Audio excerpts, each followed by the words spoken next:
Kaway. Actually, pataas po yun. Kasi it's generated. So, masuk na siya?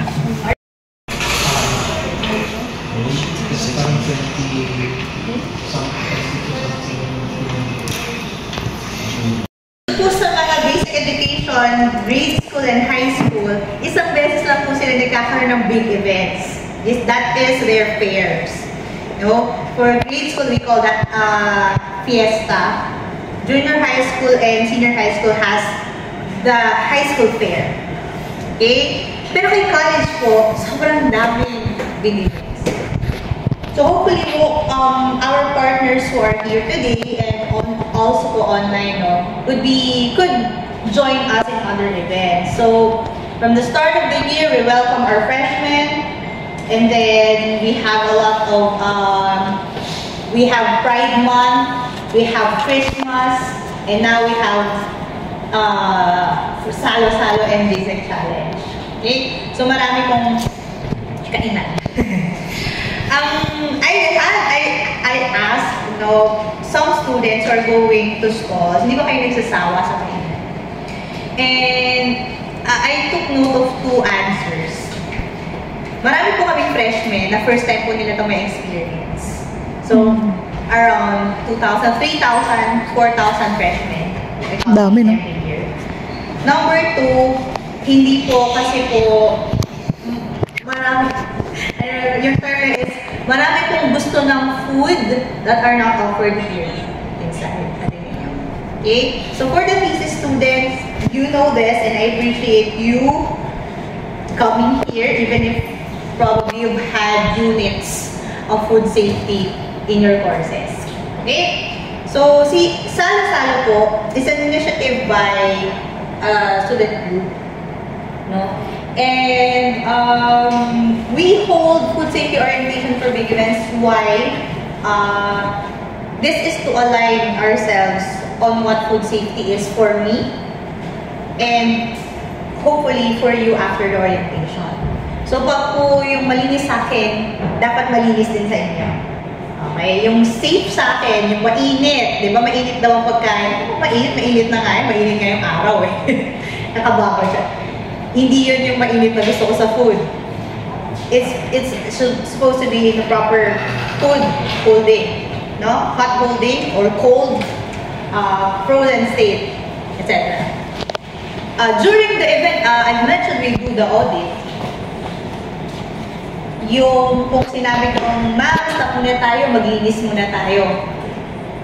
Do not answer me, ma'am, kakalinis ko lang. Right? Hindi ko po kayo sisitahin na maglinis tayo kung kakalinis nyo lang. And so on. Yun po yung i-align natin ngayon. Okay? Hindi po sa maarte sa Ateneo or yung mga estudyante, normal na tao po kaming lahat dito. Pero ito po is so that we can have more events like this with you as partners. Okay? Sige po, let's start. I am just going to discuss po, para po sa, medyo po na anuhan, dito po kayo sa gitna. Pwede naman po. Baka po kasi matakpan ko. We're just going to discuss who are we. Hindi ba ito? Isasalita, Office for Food Safety and Quality Assurance. Our roles and responsibilities, there are 3 technically entities here. The Office for Food Safety and Quality Assurance, area, the organizer of the event, the Ateneo Restaurant Entrepreneurship Association. Group of students po, taking up restaurant entrepreneurship, and then you, our food business operators, even the students of the right? So we will define together, I will give you my definition, the definition of food safety, and then the food safety control measures on how we are going to control or to reach food safety during our operations at Red Brick Road. Okay? And then I will be touching on 2 sustainability initiatives of the university, the packaging guidelines. Huwag na po tayo ng food wastage generation. But in my previous talk kasi,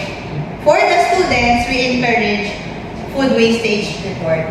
So, ibig sabihin, you can know, natatapon ba yung prepare nila, sobra ba yung prepare nila, and so on. Okay, I'll just be discussing it with you later. Now, sino po ba kami? Office for Food Safety and Quality Assurance is under the VP for Administration. So, the administration is the one facilitating the campus. So, whatever you see here in the campus, yung kapatid po namin, Facilities Management Office, yung utilities, buildings, design, campus safety and mobility, our EJs, our guards. So, kapatid namin yan. YUBA, the Business Affairs Office, non-tuition revenues of our income of the university, the bookshop, the vendos, the laundry service, si YUBA yun, kami. And then, residence halls. Okay, so yung mga dorms inside the campus. So, pagpasok nyo pa rin ng campus, diba? Tapos food business ka, i-redirect ka kay FSPA. Okay, so, part of what we not really manage, but what we impose guidelines on are the cafeterias and the events, just like Salo-Salo. This is my team. This is VP Rudy, our VPA. Sir Jerome, our office head, Jazz, and we are the officers. We will be the one checking your requirements, asking for the sanitary permit, kami po yun, mag-email. And then si Jura, aming office staff. Our mandates, actually 3 lang, madali na tandaan. Food safety and quality assurance, food safety and quality, nutrition, and water safety. So it's important to know that we might be asking for your water supply, the students, testing where are we getting our water from. For the food business, it's okay. We understand that you might be bringing your products here na tutok na lang, diba? Okay, so yan ang aming mandates. And then during the audit, food business operators must comply with the guidelines. Kaya po, before pa kayo makapasok, hiningan na namin kayo ng names, ng permits, hiningan na namin kayo ng list of equipment, right? Yun po yung compliance natin on the guidelines. If we're all good, then we approve with area, then you sign. Dapat nga yung bayad after, no? Pero nakita ko may mga bayad na kayo. Anyway, the second thing here for the food business operators is to report any feedback. So, in every event, there might be instances that a customer say, kumain po ako sa inyo, sumakit po yung tiyan ko. Nagsuka po ako. Please report that to our event organizers. They will be reporting to us. But the first thing is first aid. So, direct them and also area to the clinic. Malapit na po yung clinic sa Red Brick Road. Students then, okay? Do not keep a feedback hidden, lalo na yung complaint. Malaman namin, may report din sila. Alright, so report any feedback. If in any case you have a problem with your electrical requirement, electricity requirement to your init dito, logistical requirement, your foods, your delivery, your entry, course through area. Okay? The area, as the event organizer, will be coordinating everything to the relevant offices. So, yung entry, may safety and mobility, kami yung sa food, gusto nila magdagdag na yun. Bawal. And so on. Okay? And they will also be the one entertaining your complaints. So, if hindi na nila masabot, lalapit na sila dun sa office din. Okay? But please force everything to the event organizers. And of course, in case of emergency, kami din naman yung mag-investigate. Okay? FSQA will do the audit, and paka-audit ng audit. We'll go around inspecting your stalls, taking a photo. It's part of your mandates to sign, no? It's for our record purposes. Pag na-picturean kayo na madumi, di ba? Hindi natin pwedeng i-contest yung mga mong i-picturean. Okay? We will be documenting it if there are violations, and we will be sharing it with you. Siyempre, parang hindi natin maulit sa susunod natin. And ito, ito, may collection of retention samples. I've checked the menu and the form course of the students. Wala masyadong high risk. We collect retention samples of high-risk products. Ibig sabihin, kunyari, huwag na natin banggitin, pangalan. For example, known brand, and then Tapsilog. Since high-risk yung kanilang mga beef products, yung Tapsilog, yung Tapsi, we get retention samples. Ma'am, free po ba yung retention samples? Yes, because it's high-risk. We go back to the retention samples if in case there will be a complaint. Pag hindi, we dispose of it already. Okay, so kayo rin, make sure that we will not be able to capture any high-risk items. High-risk, kunyari, tinolang sa initan. Para mas mabilis daw ito, binilad na lang sa araw. We can get samples there. Okay? And then, of course, we evaluate the food stall for possible participation in the next event. So, nakita na namin na madumi kayo or hindi kayo susunod or not capable. Ibig sabihin, gusto naman nila mag-mask. Kaso wala silang dala. Stop. Mas And then next time, kumpleto tayo. papatunayan mo namin na kaya namin i-correct, ma'am. Sige. Papahinga din muna kita ng 1 month. Hindi ka makapag-stall dito. And so on, and so forth. Iba-iba yan, depending doon sa violations. Alright? Even the students. 5 araw po to, at any day of the week, we saw a major critical violation, we immediately stop the operations. Kahit po ba yan natin. It's part of our contract. Okay? Tataas na. This is Salo-Salo 2025. Ito po yung magiging official poster nila. It will happen next week on Monday na until 21. Hopefully, you will be with us the entire week. But if not, then the same thing applies. Your ingress, your egress, your cleanliness, what is allowed to be left in the stall, your operations, who are allowed in the stall, and so on. Okay? Red brick road. Sino pong hindi pa nakakita sa red brick? Nakita niyo na po. Hindi niyo pa nakikita. Wala akong picture. So, you might later on do an ocular visit there. I don't think there are tents there right now. So, may kita niyo yung napakagandang red brick road. And it's open. So, ano siya yung foundry or siya yung sa likod ng... It's not accessible by vehicles. Yeah. Yeah, it's a college lane. The red one. Yeah. Okay. Alright. So, hindi siya nasa quadrangle side? No. Hindi siya sa quadrangle side. Okay. Road talaga siya. Yeah, actually, tingnan ko yung... You can see it from the university. Kasi one way kasi university road eh. Hindi kayo makabalik. Ikot talaga tayo. Or on road. You might as well done ako since you're here. Init po yung time room. Hindi pa naman init sa labas right now. Pero mainit po. So, do your necessary food safety practice, no? And, medyo open yung red brick. Yung nakulong na dahon, isang hangin lang, may flies, may maraming ditaanan siya ng tao. So, foot traffic, gusto natin yan. Kasi nga sobrang dami tao. At the same time, it's not just you doing the event. There are events just a minute away, and then at one end, and then there's an event a minute away at the other end. So, sobrang dami. Ninyong gumagamit ng kuryente, gumagamit ng sink and all, and nagbebenta ng food. Okay? So, you might consider that. And then we go to the definition of food safety. Ito na po yung kailangan kinihan natin lahat. Para po pag tinanong ko kayo doon sa audit, pare-parehas po tayo ng anong definition. Okay? So, food safety, I'll start. Food safety is the assurance the food will not cause harm to the consumers when it is prepared or eaten according to its intended use. So, sabi, food safety is assuring your customers, so, kayo po yung food business, no? Students, kayo yung food business this time.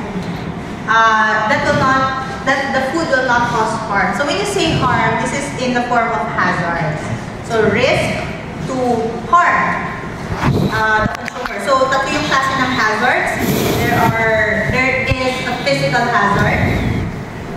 Kunyari yung ayaw tanggalin ng ikaw kasi friendship ikaw po namin yan ng asawa ko. Nahulog kay Katsu. Nung nakagat, nasira yung ngipin. So, it causes harm. That's a physical hazard. You can prevent.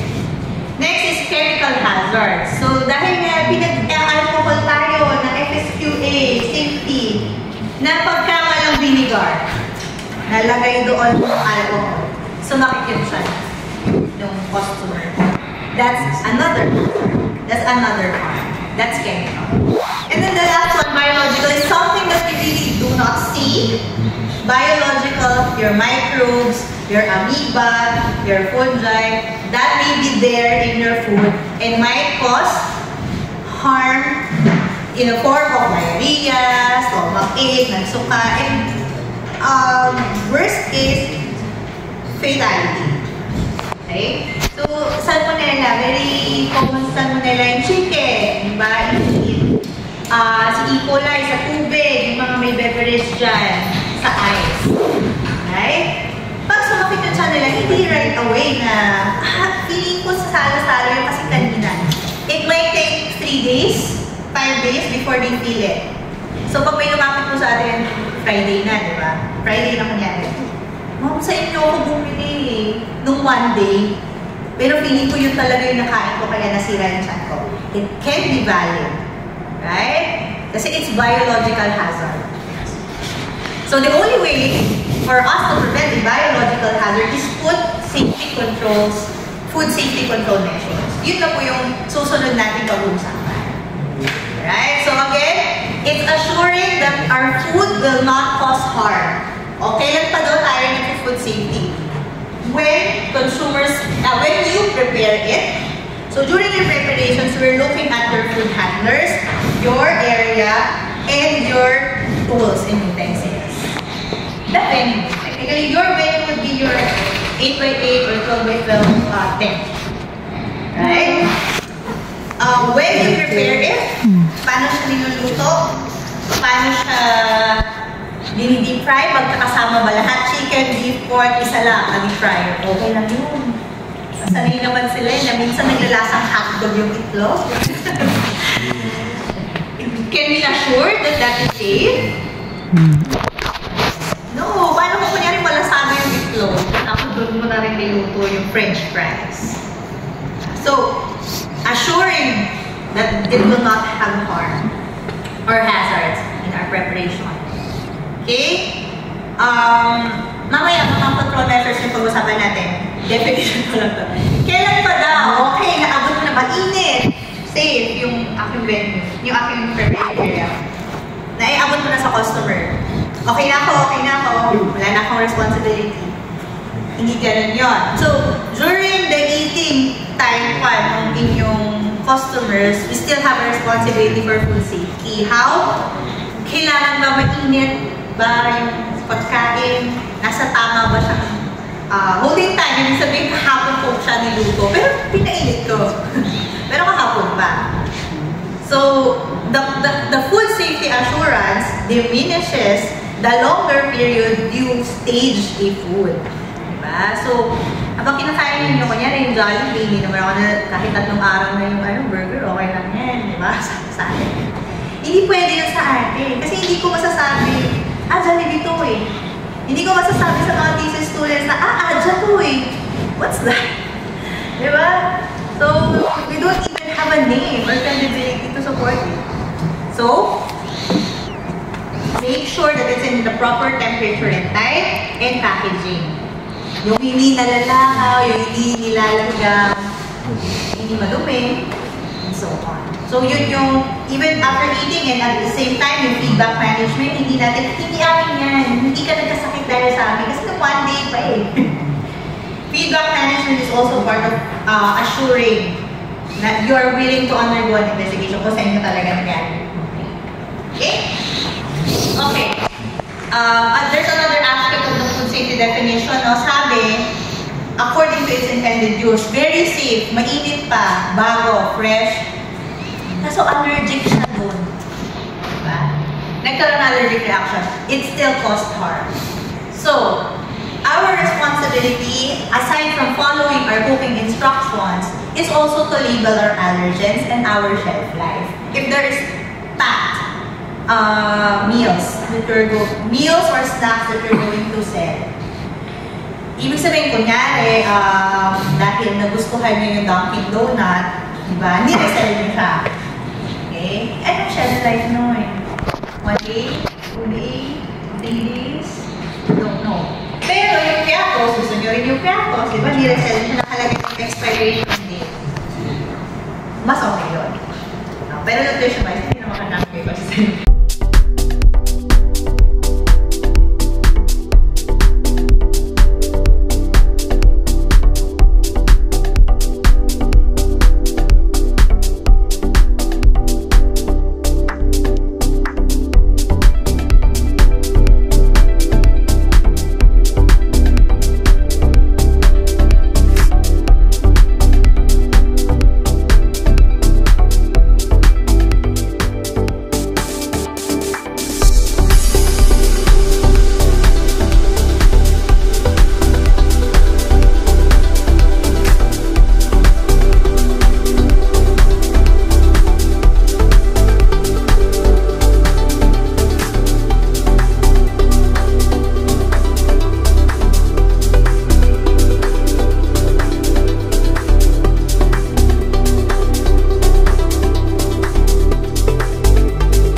a facility for dishwashing, yung heavy dishwashing. Nandun po nakalagay yan that FSPA will conduct an audit. This is what you present when you go inside the campus. And then sa dulo po nun is a liability clause. Pag po may nagreklamo, investigation pala, you will allow us to subject you to for an interview. Next, you will be the one shouldering the cost of a hospitalization kapag may ganon. Nandun yun. And then, during kapag patunay na sa inyo po talaga, it's a lapse on your side in the food safety practices, nandoon din yung we may ban you from entering and selling inside the campus. And then, pinirmahan natin ang message. Sana mo hindi lang po tayo magpirma, lalo yung mga students dyan, ha? Yung mga may ambition pang mag-JSEC challenge at mag-JSEC mall. Read it properly. Okay? So this is also our control measures that you will assure us that your food will not cause harm. Okay? Itsura nyo, pagdating po ng event, syempre alam po natin mag-igat na po tayo lahat. Meron or walang mask. So mag-mask na po tayo. Or the spit guard, I've seen concessionaires do that. Yung parang the see-through mask, okay lang po yun. Basta as long as you have an alternative, no, na safety control measures from our student. You know, pwedeng nagtitake kayo, ano po order nyo? Tapos, andun yung food. Diba? At the same time, we are requiring hairnets or any alternatives that will keep your hair in place. Okay po. Yung kalbo daw po ba? Sorry. Kailangan pa ba mag-hairnet? Yes. For policy, kailangan yan. So, it has to cover you. Okay, pwede po yung cup, pwede pong bandana. Mainit po kasi pag may ayaw po namin yung hairnet. So, hindi na tayo align. So, please, na-align po tayo lahat. Required po, naka-keep yung hair. Okay, kung ayaw niyo po ng hairnet, ano po?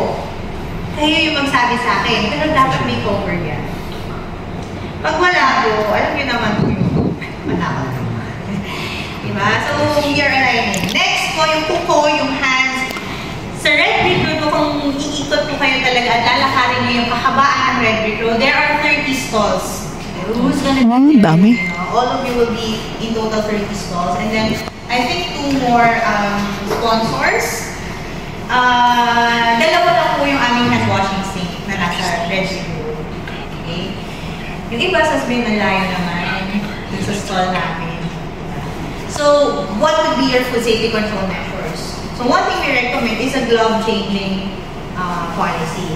So, meron kayo dun na parang wipes or whatever, and then change your gloves. Okay? Huwag na po natin isaalang-alang kapag nasira lang yung gloves at saka kapag nalagyan lang ng oil, tayo magpapalit ng gloves.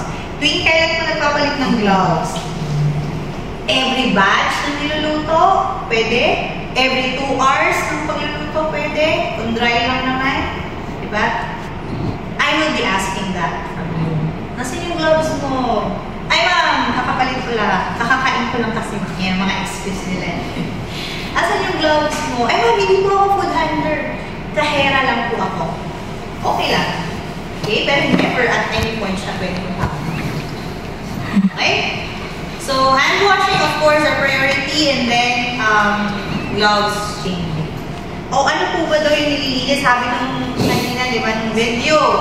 Keep it clean. What do we keep clean? First, you, the personnel, damit ninyo, shoes, hair, ganda-ganda ninyo, and then yung utensils ninyo doon.